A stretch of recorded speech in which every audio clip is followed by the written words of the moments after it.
Have you ever wondered why your eye hurts so much during a migraine attack, or why light is just too much to handle?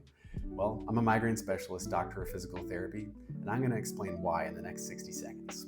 So, in the first part of this series, we talked about how the trigeminal nerve is dumping a lot of inflammatory chemicals into the eye during the migraine attack, and that causes a lot of increased height sensitivity to a lot of different sensations there. But the main thing going on is actually this change in sensitivity here in the thalamus, which is kind of like the central processing hub for a lot of our sensations going on in our brain and body.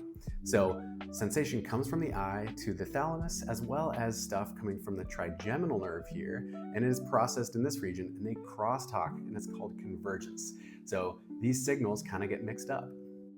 So this processing here in the thalamus is actually why a lot of things get more and more intensely painful, and why it is actually a major part of how your brain learns to have migraines better, because there's a progressively increasing sensitivity going on in this area when you have repeated bouts of pain.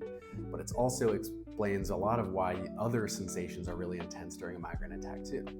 But the eye and thalamus are not the only players here. In people with migraines, we see hyperexcitability in the cortex of the brain, or the wrinkly outer part of the brain, but especially here in this region called the occipital lobe, which is where a lot of visual processing occurs. It's called the primary visual cortex. So normally in people without migraines, we actually see that we would have stimulation here, and then it would kind of die down. It would habituate. But in people with migraines, we actually see that they kind of add up. It stacks up and basically leads to this heightened state of neurological activity.